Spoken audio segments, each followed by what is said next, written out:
The copper coin stood up on its edge in my open palm and bought the fall out of a falling stone. I remembered the sound most. Not a crash, not thunder, just a small, clean ring, like someone tapping a glass at dinner. Above me, a block of bellstone the size of a cart had come loose from the old tower in the discard yard. It had already picked up speed. It had already made up its mind. And then the coin on my hand tipped and rang, and the stone simply stopped being in a hurry. It hung there, not frozen, not held. It drifted down the last 20 feet like a leaf that had lost interest, and it landed in the mud beside Nell Ashby's boot with a soft, apologetic thump. Dust rolled over both of us. Somewhere across the yard a bird kept singing, because birds do not care what almost happened. Nell looked at the stone, then at me, then at my hand where a small, dark disk of metal was slowly lying back down, warm as a swallowed mouthful of soup. "What did you just do?" she said.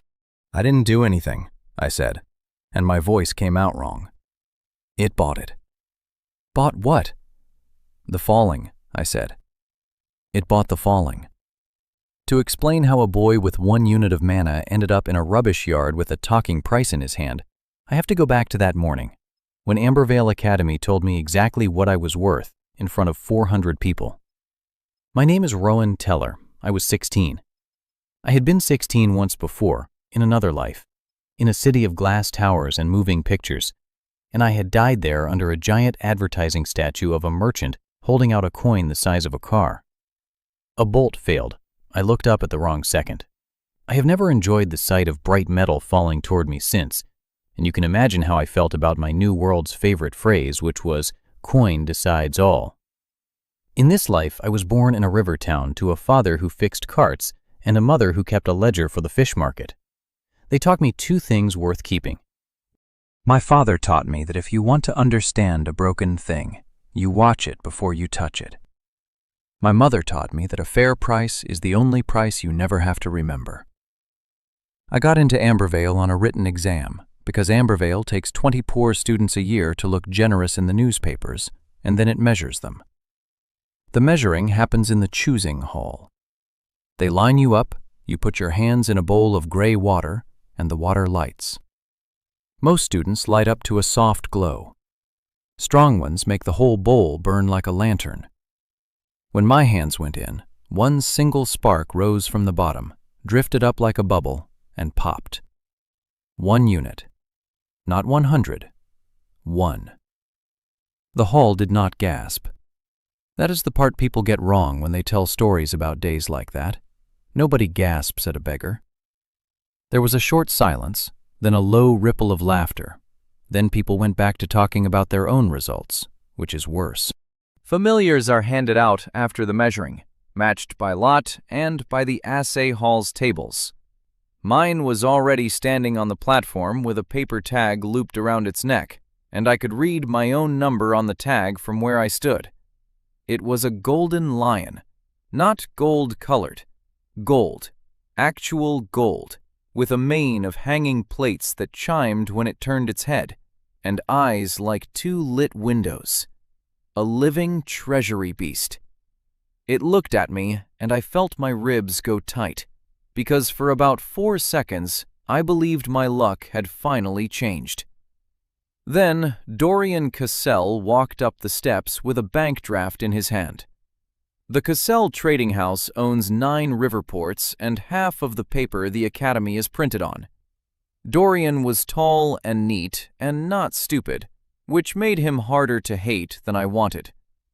He gave the draft to examiner Bram Hesk, and Hesk read it and nodded and cut my number off the lion's collar with a pair of scissors. "House Cassell exercises the purchase option on Lot 41, Hesk announced. "Registered and closed." They can do that. It is in the charter. A student may buy an unassigned familiar at 3 times the appraised value, and a familiar assigned to a candidate with insufficient mana to sustain it is legally unassigned. 1 unit is insufficient for everything. Dorian looked at me on his way past with the lion. He did not smirk. That is the thing I remember. He looked at me the way you look at a chair that is in the wrong place. It would have starved on you, he said. That is not cruelty, that is arithmetic. Then Examiner Hesk went to a drawer at the back of the platform. It was a wide, shallow drawer full of unwanted things, the leftovers of 30 years of choosings, and he did not even look while he reached in. He came back and dropped something into my hand from a height, the way you pay a beggar when you do not want your fingers touched. It was a coin. Copper, about the width of my thumbnail, so tarnished it was nearly black. No shine, no engraving I could see. One edge worn flat as if something had chewed on it. A familiar suited to your worth, Hesk said, and that got the laugh he wanted. I did not throw it. I want to be clear about that, because later people said I recognized it, that I knew. I did not know anything. I just came from a family where you do not throw metal away. The rule at Ambervale is 30 days. In 30 days, every first year must show a working bond with a living familiar, at any rank, in front of a certifying witness. No bond, no place. They put you on the riverboat home, and your name comes off the list as if it had been written in chalk. I went to the discard yard that afternoon because it was the only place nobody would look for me. It is behind the smithy, where the academy dumps broken practice gear and dead constructs and familiars that failed to bond, which is a phrase they use to avoid saying died. Weeds grow through everything. The old bell tower leans over it like a bad tooth. I sat on a crate and put the coin on my knee and watched it, because my father taught me to watch broken things before touching them. It rolled off my knee. I picked it up. I put it back. It rolled off again, a slow, deliberate roll, off the edge, into the grass, where it lay flat and dull and pretended to be nothing. Fine, I said out loud. You do not want me either. I sat there feeling sorry for myself, and, because that gets boring, I started doing what my mother did when the fish market accounts would not balance. I counted what I had, out loud. It is a stupid habit, and it steadies me. 3 buttons, I said. 1 bootlace, half a pencil, 2 copper bits, one of which is bent, a shirt I have worn for 2 years. No familiar, no sponsor, no money, 1 unit of mana. The coin came out of the grass. It did not fly. It stood up on its edge and rolled to me across the flattened weeds, wobbling over the rough ground like a wheel with a wonky rim, climbed the side of my boot, and fell flat against my ankle. When I picked it up, it was warm. I have thought about that a lot since. The first thing that ever made it come to me was an honest account. Here is what I learned in the next hour, and I learned it the way my father would have wanted, by being slow and boring and careful. Observation. The coin got warm when I said true things about what I had, and cold when I made things up. I tested that 6 times. I said I had a horse, and it went cold as a wellstone. I said I had half a pencil, and it warmed. Hypothesis.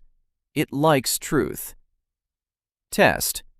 A boy called Pim was sitting on the wall of the yard with a heel of bread he did not want and no way to write his lines for evening class because he had lost his pencil in the pond. I traded him half a pencil for half a heel of bread. We both walked away better off than we started, and we both knew exactly what we were getting. The moment his hand closed on the pencil, the coin in my other palm got heavier. Not much, less than a raindrop, but I have carried a lot of small metal in my life, and I know what my own hand feels like. And the coin gained weight the way a cup gains weight when someone pours. And when I turned it over, there was a mark on the rim that had not been there before. A tiny line drawing, no bigger than a grain of rice, of half a pencil. Unexpected result, and I nearly ruined everything with it, because my very next thought was the greedy one. If a trade makes it heavier, I will just trade the same things back and forth all night and be rich by morning. So I offered Pim the bread back for the pencil. The coin went cold, Not chilly. Cold like a nail in winter, cold enough that I dropped it, and it rolled 6 feet away and stood on its edge with its worn side toward me, which I would come to know as its version of turning its back. Refinement. It does not weigh motion, it weighs need. Pim needed a pencil, I needed food. Trading them back would have made us both worse off, and the coin knew, and it was not merely uninterested, it was insulted. I apologized to a coin. In a rubbish yard. Out loud. It came back after a while, sulkily, rolling in a wide circle first so I would understand this was its own decision. Then I made the mistake that taught me the price, and I made it on purpose, which is the only good thing I can say about it. There was a girl selling stale buns by the smithy gate. I bought one and turned around and offered it to a first year, and I told him it was from that morning's batch. It was 2 days old. He gave me a bit for it. He was happy. I was happy. Every scrap of weight the coin had gained that day went out of it at once, like water out of a cracked jug. The pencil mark on the rim smoothed away to nothing. The metal went from warm to nothing at all, and it lay in my hand like what everyone else saw when they looked at it, which was rubbish. A lie does not reduce the day. A lie ends the day. Everything gained since sunrise, gone, and no more weight to be had until the sun comes up again. That is not a punishment the coin chooses. I would learn later that it is simply what the coin is. It cannot hold a false price any more than a bucket can hold a hole. I sat down in the weeds with a dead coin in my hand and understood, in a bleak, clear way, that I had 1 month to build something out of a piece of metal that would fire me for lying. That was the state of things when Nell Ashby walked into the discard yard with a sack over her shoulder, looking for a broken, familiar core, and found me instead. She was small and sharp-faced, with ink on her fingers, and a coat 2 sizes too big that had once been good. She was not a student. She had a yard pass because she cleaned for the smithy, and she was in the discard heap because that is where the academy throws things she can still read. She saw the herbs I had picked out of habit on the way over, a fistful of silverleaf and 2 roots of bitterspine jammed in my belt. "Where did you get those?" she said. "The bank above the river." She crouched down, took one, cracked it, smelled the break. Her whole face changed. It is the only time I have ever seen someone look at a weed the way people look at a jewel. "This is 3-year bitterspine," she said. "You can tell from the black in the middle of the break. Fresh is white. 3-year is worth about 40 times fresh because it holds heat when you boil it." She put it down carefully. "I have a jar of burn salve. It is a good salve, my grandfather's recipe, and it is worth maybe 4 bits. Your roots are worth 2 crowns to the right buyer, and I am not the right buyer. If you trade with me, you are losing money." That is the exact sentence. She told me she was getting the better end before I had offered her anything. "Why would you say that?" I said. She shrugged, and it was an angry shrug, aimed at somebody who was not me. "Because that is what an appraiser does. My family used to do it for this whole school.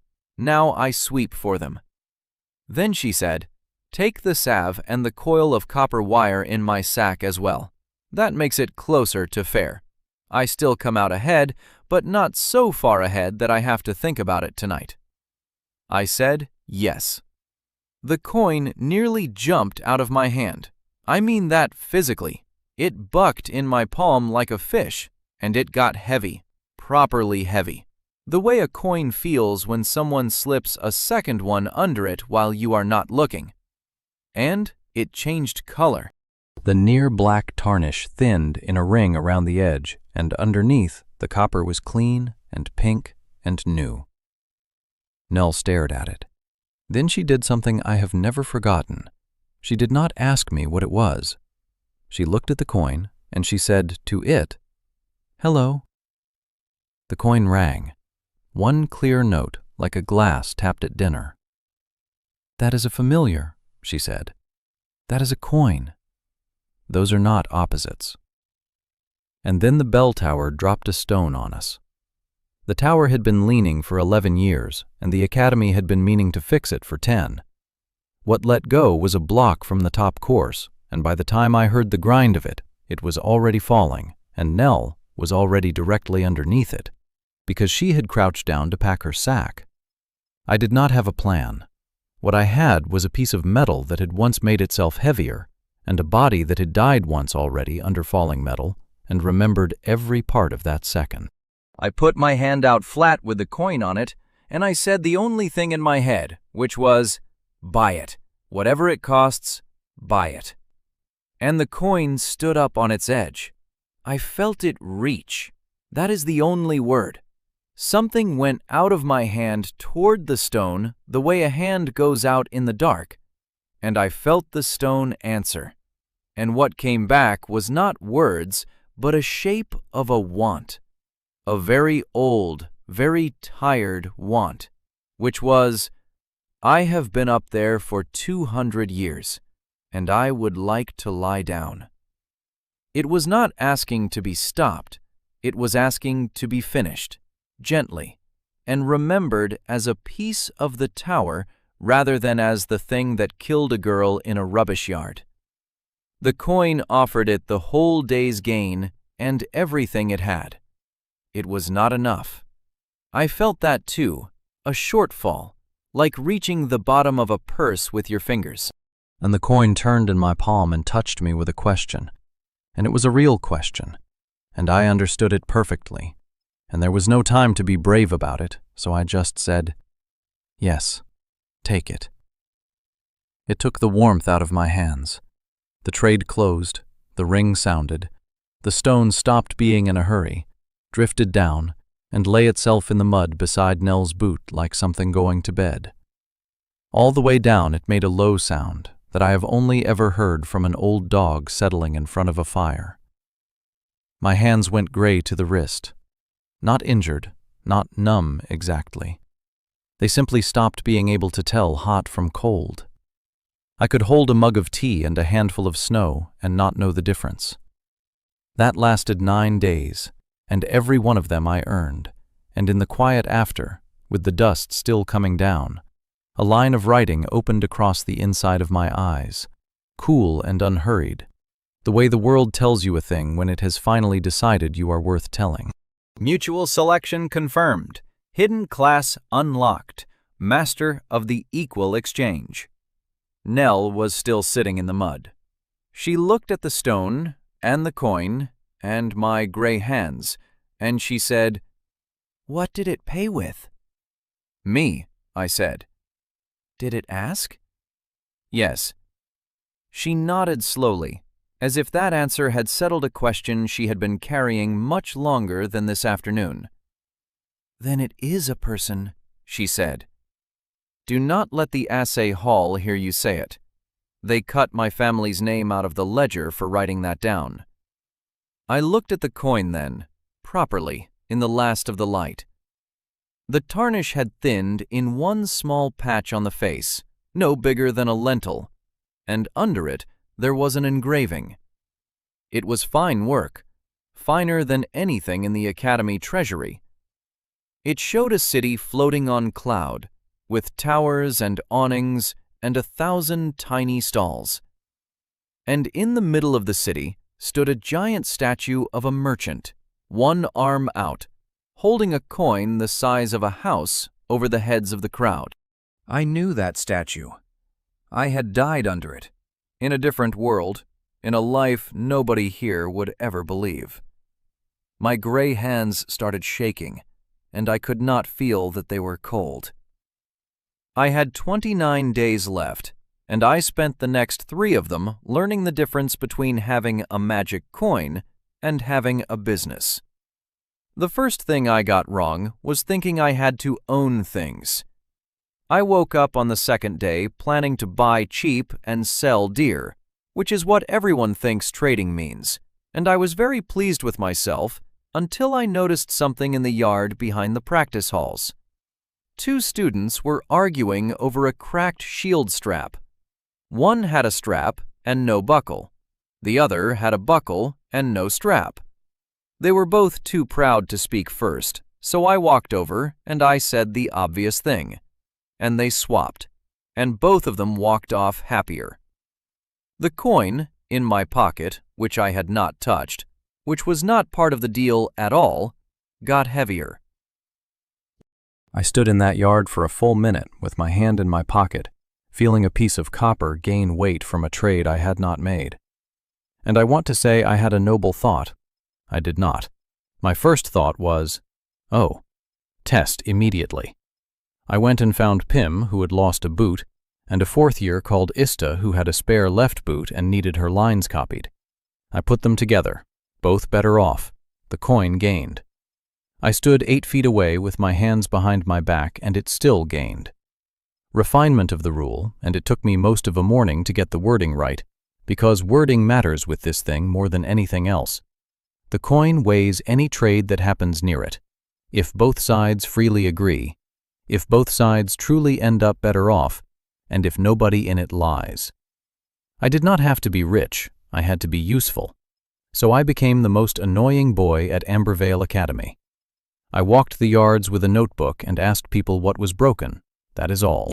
What is broken, and what do you have that you do not use? By noon, I had 4 pages. By evening, I had matched a boy with a cracked focus lens to a girl in the glass shop who needed practice pieces. I found the stable hand who could repair leather but could not afford lamp oil, and the lamp boy whose boots had split.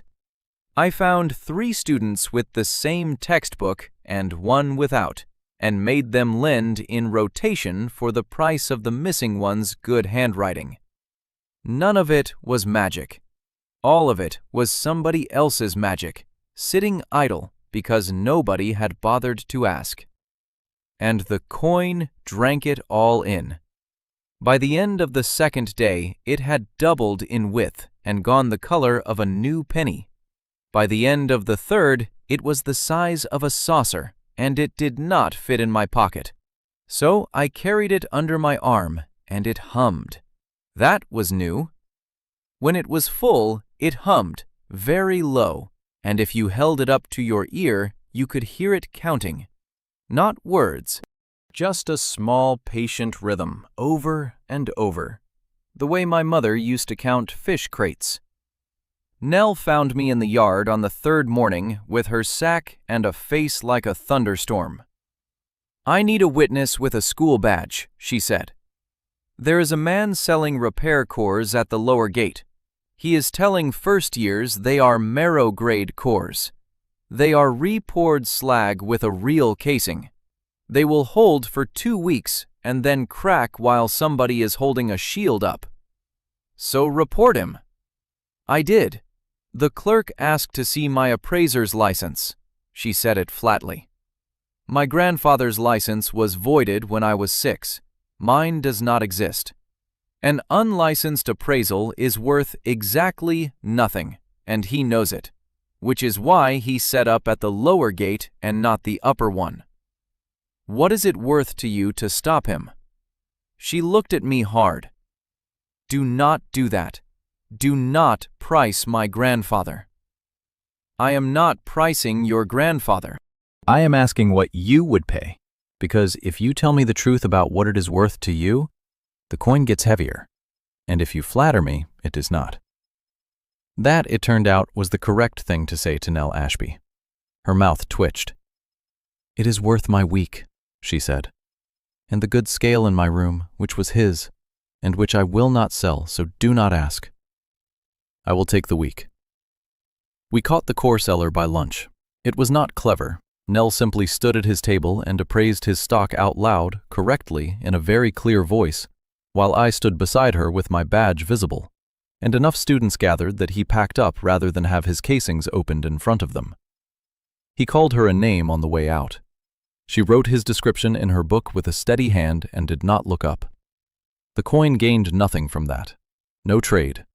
But I noticed something else. When Nell was talking, when she was naming true worth out loud, The coin got warm. Not heavy, Warm, the way it had been on the first afternoon when I counted my buttons. It liked her. I do not think there is a better word. That afternoon I ran the experiment that changed everything, and it was Nell's idea, which I have always given her credit for, and she has always waved off. "You keep asking what it can hold," she said. "You have not asked what it can spend." The rule was symmetrical. Of course it was. A coin that only takes is a whole, not a coin. If it gained weight from a fair trade, then it could pay weight into one. The question was what you could buy with it that was not money. We went to the smithy scrap pile. There was an anvil there, cracked across the horn, waiting for the melt cart. Old iron. Ambervale had been beating steel on it for 60 years. I put my hand on it and I put the coin against it, and I did what I had done with the falling stone, which was to reach and then to listen. The want came back slow and dull and enormous, like a voice from under a floor. It did not want to be melted and made into hinges. It wanted to be hard, and to be hit, and to hold, and it could not do that anymore because of the crack. So the coin offered a trade, and it was the strangest bargain I have ever heard made. The coin bought the anvil's hardness. All of it. And it paid with the one thing the anvil could still use, which was purpose. I promised, and I kept it, that the cracked iron would be set at the foot of the practice hall steps as a boot scraper, where every student in the school would put their weight on it, every day, for as long as the steps stood. The anvil said yes. I felt it say yes. It went soft as cheese in the same instant, sagging on its stand, and the coin in my hands rang like a struck bell and turned the color of gold. Gold and hard. I tapped it on the stone step, and it left a mark in the step. Nell laughed out loud, one delighted crack of noise, and clapped both hands over her mouth. After that, we got ambitious, and here is where the coin taught me it was not a tool. The academy has a wind loft, a high open room where they test kite sails. There was a torn sail up there, red and gold, 30 feet of it, condemned. Sails want to fly, everyone knows that. I went up there planning to buy its lift, and I was already imagining how it would look. I reached, and I listened, and it was not what I expected. The sail did not want to fly. It had flown for 9 years. What it wanted was to be seen. It had spent its whole life above a crowd that never looked up, and it was about to be cut into rags. So the coin bought its lift and paid with a place on the front of the academy gate, in the sun, over the main road, where 4,000 people a week would see it. I ran that one past the gate warden first because I was not going to lie to a sail. He said yes for 2 crowns and a joke about the color. The coin lifted off my palm and hung in the air at the height of my chin. That is how 1 blackened copper became a flying golden shield in 3 days. And I want to say clearly that nothing about it was a gift. It was a boot scraper and a banner and about 90 small, honest swaps between students who had never spoken to each other. Word got out that afternoon, because a saucer of gold floating at shoulder height and following a first year around is not subtle. By evening, there was a queue outside the registry office and a clerk with a measuring frame, and the clerk went pale, and measured again, and then went and got a second clerk. They rank familiars by stored worth. It is a crude system, and I understood on that day exactly how crude. They wrote down S. The trouble with a rank is that it is an advertisement. Dorian Cassell came to look that same night, with his golden lion walking at his heel, and the lion did not like my coin at all. Golden lions eat gold. It is how they grow. Oral took one look at the shield floating by my shoulder and made a low sound in his chest and pulled so hard on his leash that Dorian had to set his feet. "You cannot possibly have earned that," Dorian said. "I did, though. There is no path from a slag copper to an S rank in 3 days that is not fraud." He said it without heat, the way an accountant tells you the sum is wrong. "I will find it. You should know I will find it, and when I do, you will be expelled, and I will not enjoy it, because it is a waste of my afternoon. You could just ask me how I did it. He hesitated. That was the first crack. How did you do it? I asked 400 people what was broken, I said. He stood there for a moment, then he made himself laugh and took his lion away. I should have gone to bed happy. Instead, I got a visitor from the assay hall. Master Assayer Tobin Grail was about 50, with gray gloves and a soft voice, and he carried a flat-sealed case under one arm the whole time we spoke. He was polite, he asked to sit, he complimented the boot scraper, which he had noticed on the way in, and correctly identified the anvil it had been. Then he made me an offer, and it was not a threat, and that was the frightening part. The hall would like to purchase your familiar, he said. The figure is 11,000 crowns. 11,000 crowns would have paid Nell's family's license restoration 9 times over. It would have bought my parents out of the river town. It would have bought me a seat at Ambervale for life, and a golden lion of my own if I wanted one. And it was a fair price. That was the trap, and Grail knew it. He knew what my coin was, better than I did. If I sold it willingly, at true worth, with both sides better off, then the coin would count that trade, and it would gain the worth of itself, and the last thing it would ever do would be to make its new owner richer. Why do you want it? I asked. Because it is an unregistered denomination, Grail said, circulating outside the hall, gaining value with no reserve behind it. That is not magic, young man. That is counterfeiting. The hall exists to keep the meaning of a crown from drifting. Your coin is a hole in the bottom of the world's purse. It is not money. Everything is money, he said gently. That is not cynicism. It is the only reason a fisherman in the north can eat bread grown in the south. I am not your villain. I am a man who keeps a promise from meaning nothing. He set a card on the table. The offer stands for 27 days. After that, the hall will settle its account with that coin by other means. It is in default, Mr. Teller. It has been in default for a very long time. He left. I sat there for an hour, and in the middle of the night, the coin woke me by ringing, one flat, unhappy click after another. And when I opened my hand, it rolled off the bed and went across the floorboards, up the wall by the drainpipe, out the window, and away toward the west gate. I chased it in bare feet across 2 courtyards. It was trying to leave. It was trying to leave me. And it was going west, and it was going fast. And when I finally got in front of it, it stopped and stood on its edge in the moonlight and would not come. What is west? I asked it. It rang once. Clear note. Yes. Is somebody there? Flat click. No. Is something owed? It rang and rang and rang, and did not stop ringing for a long time. And there in the cold, I realized I had never once asked it what it wanted. I had asked it what it could do.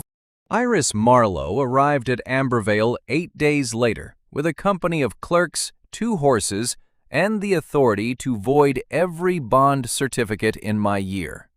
The Marlowe Concord is the largest trading guild on the continent, and by ancient charter, it certifies academy bonds, because a familiar bond is legally a contract and somebody has to check the paperwork. Iris was the heir. She was 17, and she had asked to do the Ambervale certification herself, which nobody at her level ever does. She found me in the yard within an hour. "You are the copper," she said. It was not a question. She had a thin blade at her hip and a folded contract in her hand, and she used them the same way, which is to say, she led with them. A recorded jump from unranked to S in 3 days. Do you know what that looks like from a ledger? Like a lie. Like laundering. Somebody pushing value through a student to hide where it came from. She looked at the shield hanging by my shoulder. So, Concord bout. You and me, 3 trades each, public, witnessed, my clerk's recording. If your gains come from real trades, they will show. If somebody is feeding you, it will show too. Refuse, and I void your certificate today. And if I win? There is no winning, there is only the record. Then, after a beat, and more honestly, if your record is clean, I will say so out loud, in front of the school, and my name is worth something. We did it that afternoon in the great yard, and it is still the best day I ever had at that school. She was extremely good. Her first trade was with the kitchen. She bought a year of the Academy's fishbone waste for almost nothing and sold it in the same hour to a glazier who needed it for white enamel, and both sides came out ahead, and the coin gained properly. Her second was cleverer. She found 2 houses in a 9-year property dispute and traded them each a strip of useless land so that their boundary made sense, and got a fee from both, and both were relieved. My first was a boy who wanted to quit the fencing team, and a girl who could not get on it, and a coach who did not want to lose a body. My second was a broken pump in the laundry, and a 4th year who needed a working pump for her thesis and did not have one to break. Her third trade was with me. She offered to buy an hour of my time explaining the coin for 40 crowns, and I said yes and told her the whole rule. She wrote it down. She asked 11 questions. Then she put down her pen and said, "Your familiar cannot be forced, cannot steal, cannot take from the unwilling, cannot be used on anyone who does not understand what they are giving, and voids the day on a lie." Do you understand what that means? That it is limited. That it is safe, she said, and there was something under her voice I did not understand yet. Do you know how rare that is? My house has 300 years of profit, and every crown of it was made by somebody who understood the deal better than the other side. That is legal. That is normal. That is the whole trade. She looked at the coin. Yours will not do it. It physically will not do it. That was when I should have started liking her, and I did, and it did not stop me from ruining everything 4 days later. The warden's trial is the public examination at the end of the first month, held in the great yard, with the town invited and the newspapers there. They wake the 9th warden, which is a stone construct 12 feet tall that has stood in the Academy's north arch since the founding, and every first year has to land 1 clean strike on it while it defends. That is all, 1 strike. Most students manage it in groups. Some manage it alone and get their names in the paper.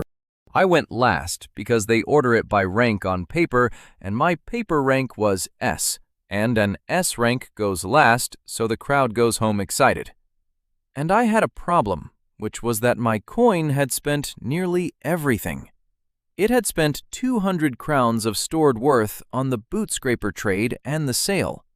It had spent more on a bad week when I had matched 2 students who turned out to be lying to each other, which cost the whole day. And every night for a week the coin had been going west, and every night I had brought it back, and every morning it was lighter than it should have been, because it was paying something out to somewhere and it would not tell me where. I did the arithmetic the night before and came up short. I could not buy a strike on the warden. I could not buy hardness or speed or reach. I had nothing to pay with.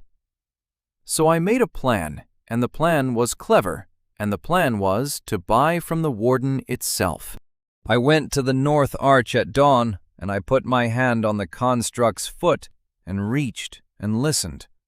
And it was there, the same as the tower stone, the same slow, enormous want.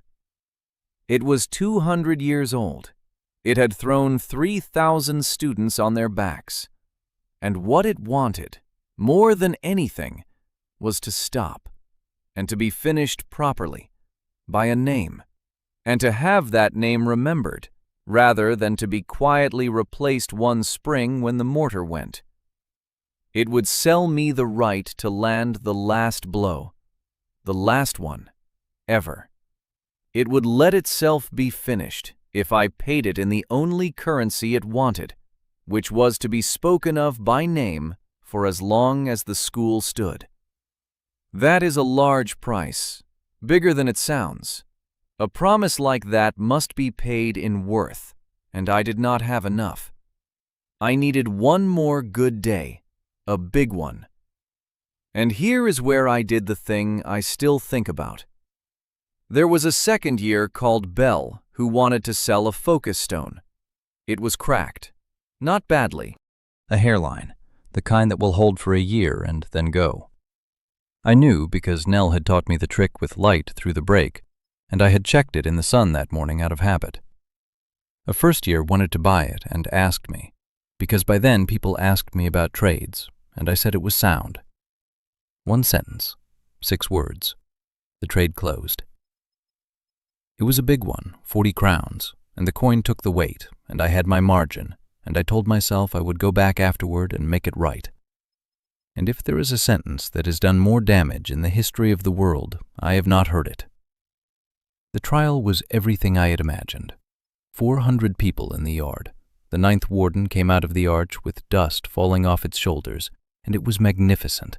And I walked out with a golden shield hanging in the air beside me. 1 unit of mana, 16 years old, in a shirt I had worn for 2 years. I put my hand out, and the coin bought the right to the last blow. The warden knelt. I want you to understand that it was not defeat. It knelt the way an old soldier kneels to have a medal penned on. The crowd made a sound I had never heard a crowd make, and I stepped forward and struck the seam on its chest with the edge of a flying golden shield, and the 9th warden of Ambervale came apart into its 206 pieces and lay down in the yard in a way that was, honestly, beautiful. I had 1 second of being happier than I have ever been. Then the coin died in the air. The gold went out of it like a lamp being shuttered. It fell out of the sky and struck the flagstones, and it was black. Black as the day Hesk dropped it in my hand. And it was a saucer of dull metal with a piece of its rim torn away. And it rolled a little way and stopped. Belle, in the 3rd row, had just told the boy with the focus stone that the crack had been there when he bought it. Because Belle was not a bad person. Belle had felt guilty and confessed. And my lie, my 6 words, came back and voided the day, and the coin had already promised a price it now could not pay. So it paid the difference out of itself. That is what the torn rim was. It tore off a piece of its own body to keep my promise to the 9th warden, because I had made the promise in its name, and it would not let the promise fail. The yard was silent. Then somebody laughed, and then a lot of people laughed, and Grail of the assay hall came down the steps with 2 men and the flat sealed case, and he was not smiling. An unregistered denomination in default, he said, collapsing in a public examination. That is a seizure, Mr. Teller. That is not personal. Iris Marlowe stepped in front of him with her contract folded in her hand, and I heard her say something about a bonded familiar not being a bearer instrument. Grail answered without raising his voice. Nell came from somewhere and knelt on the stones and picked up the coin in both hands like it was a hurt bird. They took it anyway. Grail had the seal, and Iris only had an objection, and objections take 9 days. Here is the part that is hardest to write. I went back to my room, and I did not think about the coin.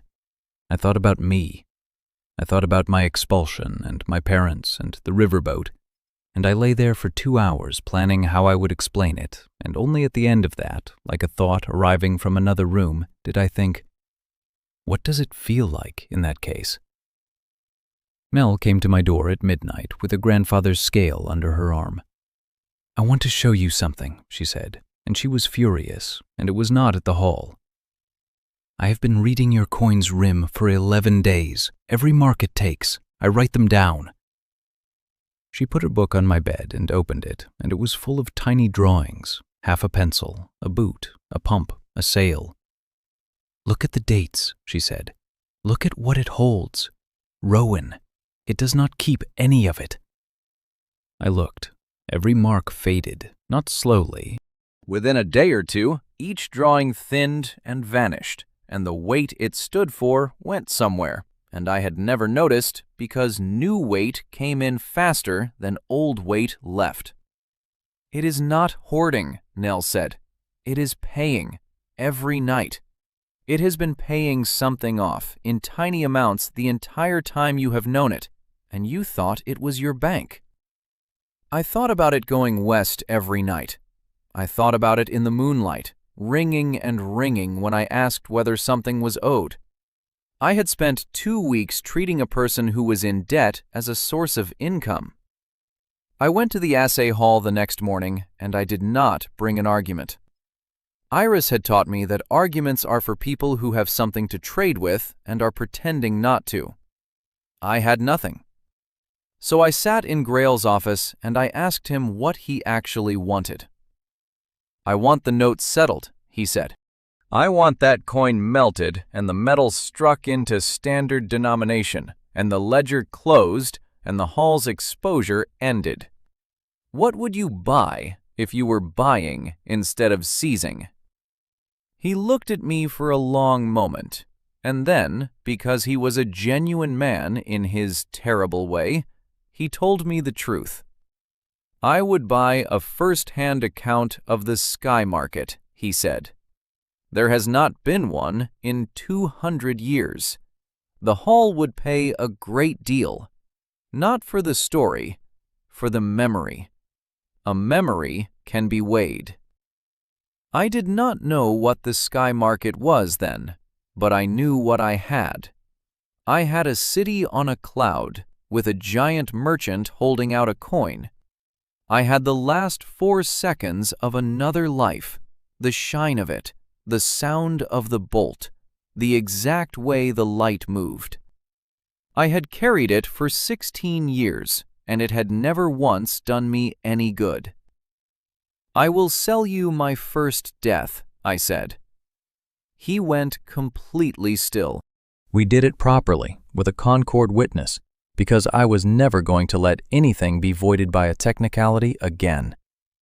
Iris wrote the contract herself and read every line to me twice, and at the last line she stopped and said, quietly, so the clerks would not hear, "You understand this is permanent. You will not remember how you died."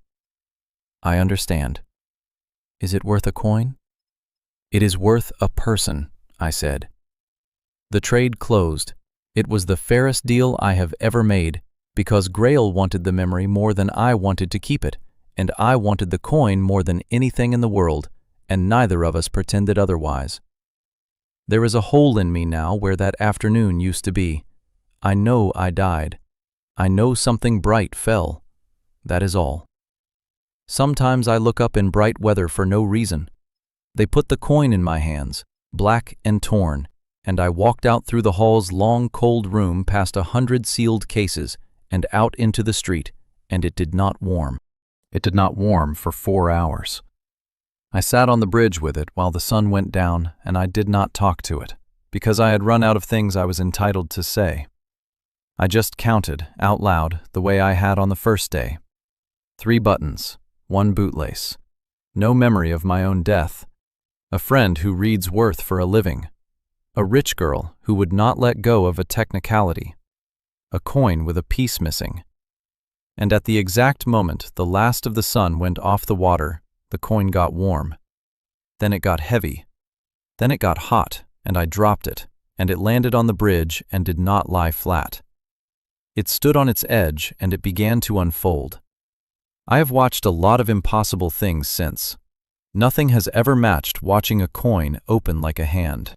The metal came out, thin as leaf, ribboning up into a shape, and the shape had shoulders, and then a coat the color of new copper, and then a face, and then a girl of about my own age was standing on the bridge, with her back to the last of the light, barefoot, with hair the color of a dark penny, and eyes with the shine of struck metal, and a thin raw tear across one side of her jaw exactly where the rim had gone.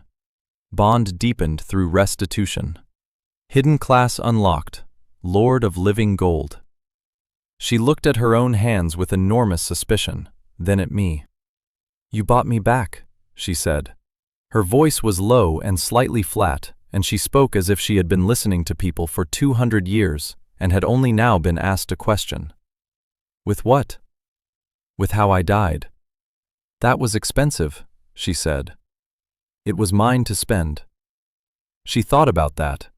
Then she sat down on the bridge, hard, as if her legs had made the decision without her. My name is Aura, she said. I only have until the last light leaves the sky, and you should turn me over. I did not understand. She turned around, and on her back, printed in the copper of her coat like a stamp, was a number. It was a very long number. Nell arrived at a run 20 minutes later, saw a girl made of copper sitting on the bridge, and did not scream, which is one of about 9 reasons I would trust Nell Ashby with anything. She read the number off Aura's back, then went and got a valuation book and came back and sat down and put her hand over her mouth. That is the price of the academy, she said. The whole academy. Land, buildings, library, the constructs, the endowment. That is the insured value of Ambervale, to the crown. Aura nodded once. Yes. That is what you owe? That is what is owed, Aura said. It is not quite the same sentence.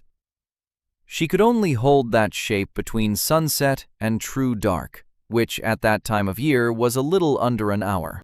We got that hour every night for 11 nights, and in those hours I learned more than in the whole month before. She was not sweet.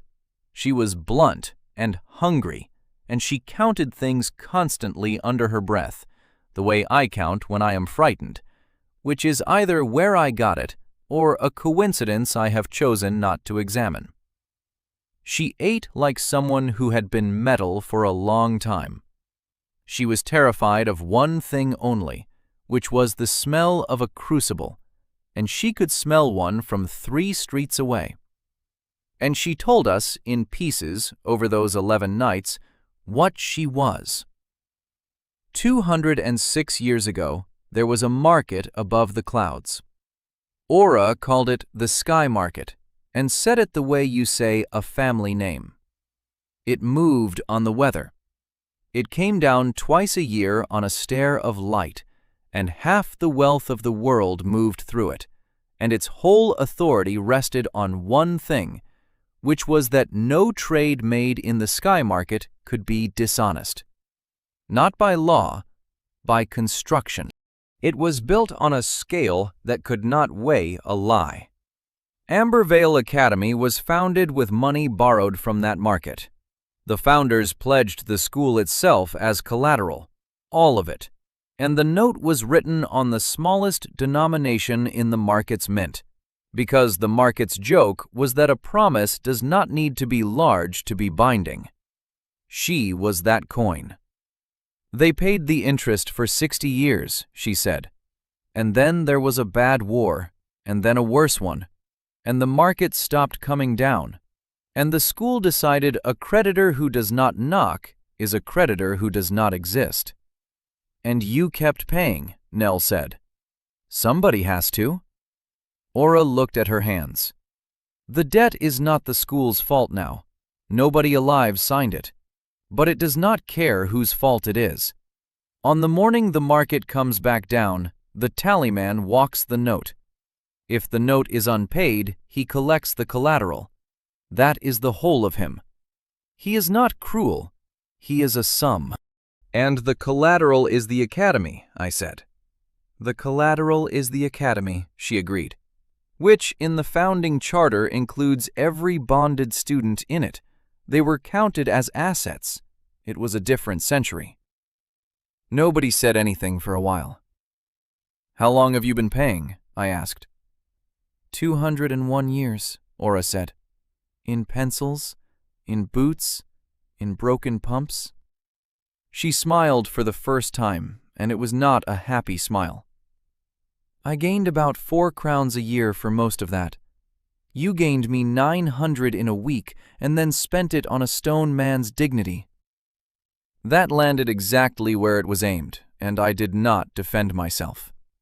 The rest of the truth came from a place I did not expect, which was examiner Bram Hesk, and it took Iris Marlowe to get it, because she went at him with a Concord audit and he folded in 11 minutes. Every year, on a standing order from the assay hall, the year's lowest scoring student is given the tarnished copper from the drawer. Every year. 29 students before me, and every one of them sold it, lost it, dropped it in the river, or threw it at a wall within a month.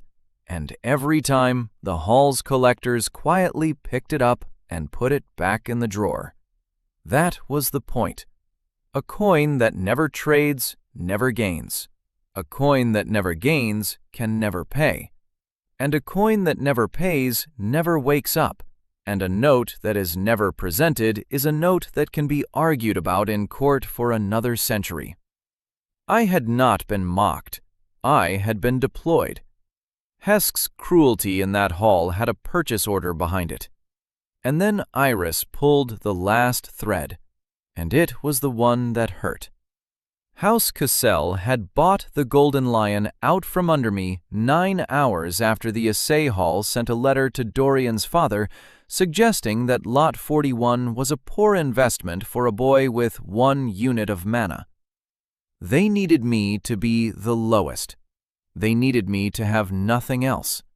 A boy with a Golden Lion does not carry a copper around in his pocket for a month.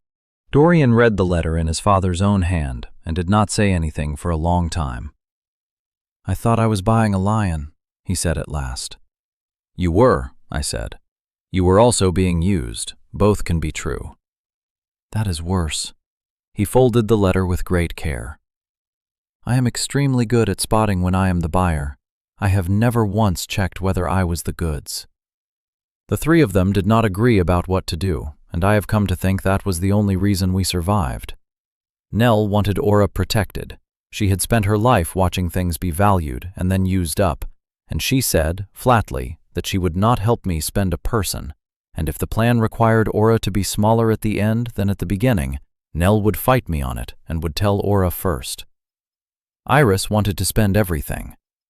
"The debt is a number," she said. "You do not beat a number with feelings, you beat it with a larger number." She had already worked out that the coin's rule, run at scale, was the most efficient value engine ever recorded, and she wanted to run it hot, all of it, in one night. And Aura wanted to pay and be finished. That was the hardest. She said it on the 9th night, on the roof of the smithy, with the light going. "I am tired," she said. "I have been a promise for 200 years. If I pay this, I stop being a promise. I do not know what I am after that, and I would like to find out before I forget how to want things." We had 11 days until market dawn and no way on earth to raise the price of an entire academy. The answer, when it came from Nell, and it came out of a very old argument in her family. "You are all thinking about money," she said. "The Sky Market did not run on money. My grandfather wrote this down and they took his license for it. It ran on the scale. And the scale did not weigh gold, it weighed honest trades." She looked up. "That is the market's real currency. That is what it is made of. And it has not had any for 200 years because it has been shot. And a market that cannot trade is a market that is starving." Iris got there half a second before I did, and I watched her whole face change. "We do not pay in crowns," she said. "We pay in trades." 1,000 of them, Nell said. "In 1 hour, all of them true, all of them touching the coin." "Every single one has to be clean," Iris said, already writing. "One lie in the whole hour and the day voids, and we lose everything at once. 1,000 students, at dawn, none of them shading a single deal." "That is impossible," Dorian said. "Yes," said Iris happily. "But it is legally impossible, which is my favorite kind." And Aura, who had been quiet, said, "There is one more thing. A payment that size cannot go through a coin. The scale has to be present, and I am not a scale anymore. I am a note." "What does that mean?" I asked. "It means I would have to change," she said. "All the way." "Not spend. Become." She looked at me, and there was no drama in it at all. "It takes hours. and while it happens I cannot come out at sunset because the metal will be busy. And when it is done, I do not know if I will be able to stand up again." Nell said, "No, it is not your account," Aura said, not unkindly. "Rowan," Nell said, "tell her." And I sat there and understood that I had spent a month learning that this coin was a person, and the whole point of a person is that they get to decide. "It is her trade," I said. "I will not make it for her." Aura nodded once. "Good," she said. "You are learning." She began that night at the last light, and instead of standing up, she came apart. The copper unwound into a long, slow spiral in the air over the smithy roof and hung there turning, humming that patient counting hum, and did not speak again. 2 nights later, the sky in the west stopped being sky. The tallyman came early. He came down at 3 in the morning, 4 days before market dawn, on a stair of gray light that put itself down in the great yard as if it had always been there. He was tall and thin and made of stacked coins, thousands of them, all denominations, all pressed together into the shape of a man in a long coat, and he moved with a soft, continuous sound, like rain on a tin roof. He was not angry. He walked to the north arch, put a hand on the stone, and began to write. An inventory, building by building, room by room. He counted the library in 11 minutes. I ran out into the yard in my nightshirt, and he looked down at me with a face made of overlapping faces. "You hold the note," he said. His voice was the sound of coins being counted into a hand. "Present it or step aside. It is not ready. The market descends at dawn on the 4th day," he said. "That is not a threat.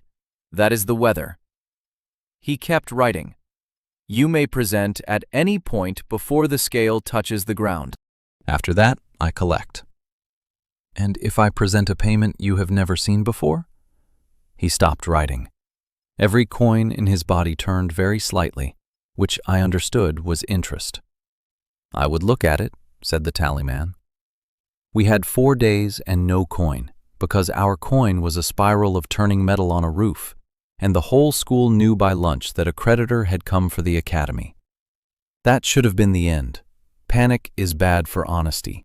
What saved us was that we had 3 people with 3 different skills, and I finally had the sense to get out of their way.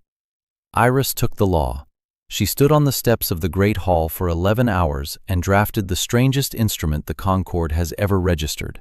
A single collective trade, made of 1,000 separate bilateral trades, each valid on its own, all bound by a common hour, with a witnessed clause that any proven falsehood voided the entire hour for everyone. She made every student sign it. Not because it was binding on them, but because signing it made them understand what a lie would cost their neighbors. Nell took the truth. She recruited 9 students with good eyes and drilled them for 2 days in the only thing that mattered, which was spotting an unequal deal. She would not let a single trade into the hour unless both sides could say out loud what they were getting and what they were giving. She stood on a barrel with her grandfather's scale, unlicensed, and appraised for 300 students in 1 afternoon, and by the end of it, there was a queue of teachers waiting for her opinion. And Dorian took the ledger, which nobody else could have done. He knew every debt and grudge in that school. He knew who had a spare cloak and who had been too proud to ask for one for 2 winters. He built the list of 1,000 pairs in 30 hours and did not sleep. He came to me at the end of it, gray-faced, and said, "I need a trade of my own, in the hour, a real one." "What have you got?" "A lion," he said. I did not understand until he showed me. He had been reading his own house's contracts, and a bonded familiar in the Cassell style is bound by a leash contract that gives the owner the right to sell it on. Arl had been sold 4 times before he was 3 years old. "I want to sell him his own leash," Dorian said. for the price of his continued company, if he wants to give it, which he may not. He looked ill. Is that a fair trade? He gets his freedom, I get, possibly, nothing. Do you want it? More than anything I have ever bought, he said, and that made it fair, and I told him so. On the fourth morning, the sky went pale and then went hard, and the underside of something enormous came out of the cloud over Ambervale, and it had streets on it. The Sky Market. Upside down above us, awnings and stairs and towers hanging like the roots of a floating island, and coming down at the speed of a slow lift. The tallyman stood in the middle of the great yard with his ledger open, and Grail of the assay hall arrived at the gate with a crucible cart and 11 men, which I had honestly expected, and which Iris had prepared for by the simple method of having the Concord by the gate. "You cannot melt it," Iris told him, "because you cannot get in. You are about to hand 200 years of the hall's exposure to a creditor in front of a newspaper," Grail said. "Do you know what happens to the value of a crown when the world learns that a market above the clouds can foreclose on a school?" "Yes," said Iris. "It goes down, and then it comes back up higher, because people will learn there is somewhere a lie cannot be told." She smiled at him with all of her teeth. "You should buy in early." The hour began at the first edge of the sun. The spiral came off the smithy roof at dawn and came down into the yard, and it was no longer a coin at all. It was a ring of standing gold as tall as a barn door, turning slowly on its edge, with a rim wide enough to walk on and a hollow center full of light that hummed and counted. Aura, all of her, unfolded into a scale. 1,000 students came into that yard in pairs and put their hands on the rim. I will not pretend it was orderly. There were arguments. 2 boys nearly ruined the whole thing at minute 9 over a pair of gloves, and Nell threw them out and made them start again. A girl burst into tears at minute 20 because she had nothing to trade, and a 4th year traded her a lesson in reading for her place in the queue, and the ring rang like a struck bell, and after that people stopped being embarrassed. Pim traded a boot. The stable hand traded lamp oil. The laundry traded a working pump for the right to use a better one on Tuesdays. 2 houses in a 9-year land dispute traded a useless strip and a public apology. A cook traded fish bones. Nell traded her grandfather's scale to the academy for the restoration of the Ashby appraisal seat, which Iris had drafted and which the registrar signed with a shaking hand. And Nell wept while she did it. And it was still a fair trade, and the ring knew it. And Dorian Castle walked out into the middle of the yard with a golden lion and gave him his own leash. Oral stood for a long moment. Every person there stopped breathing. And then he lay down at Dorian's feet, deliberately, the way a thing lies down when the lying down means something. And the ring of gold sang so loudly that the windows of the great hall hummed. At minute 51, we had 980 trades, and Grail got a man over the wall with a hammer. He did not reach the ring. He reached me, and I put my arm up, and something knocked him flat that I did not do. The ring had bought hardness from an anvil weeks ago, and it had never spent it. The last trade of the hour was mine. I had nothing left. I had sold my death.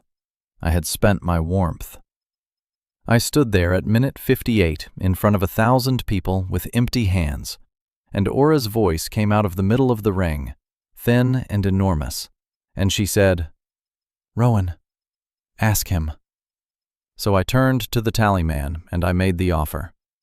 "I want to buy her," I said. "Not for me, for her. I want to buy this coin's ownership of itself, from the Sky Market, forever, free and clear. And I want the Ambervale note marked paid."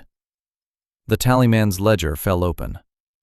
"The note is not payable in trades," he said.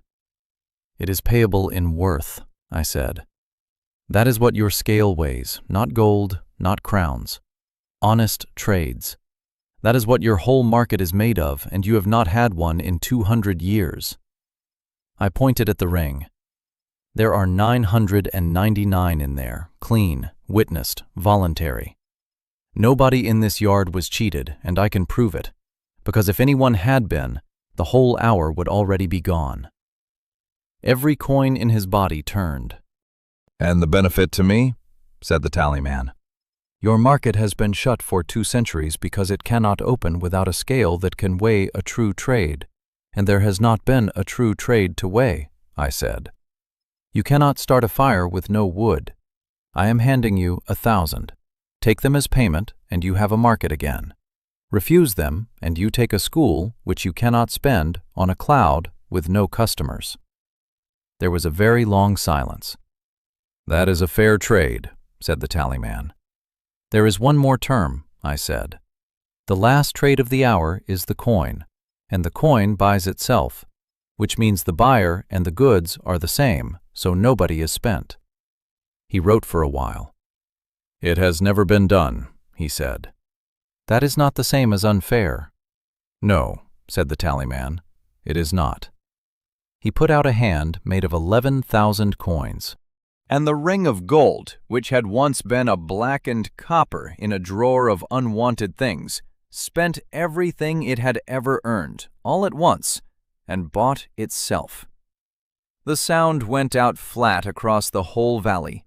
Every window in Ambervale rang. The great ring lifted off the flagstones and rose until it hung above the yard.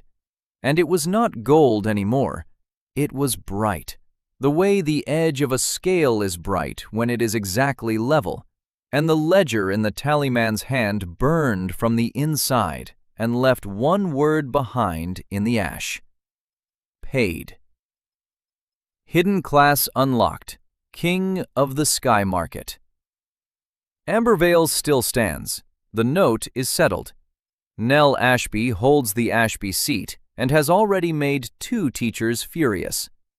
Iris Marlowe went home for a week and came back with the founding ledger of her own house and a plan to rewrite the parts of it that would not survive an honest hour, which her father has not forgiven, and her grandmother thinks is the funniest thing that has ever happened. Dorian sold his father's shipping option and bought a scale of all things. Oral goes where he likes and sleeps at Dorian's door, which Dorian pretends not to notice. Master Assayer Grail kept his job, and his crucible cart went home cold, and I am told he has read my death 9 times and cannot make it fit any map he owns. And Aura can stand up in daylight now. Not always, and not for long, and she is different. She is taller and quieter, and when she stands still, she has a faint ring around her, like the rim of something, and she still counts under her breath.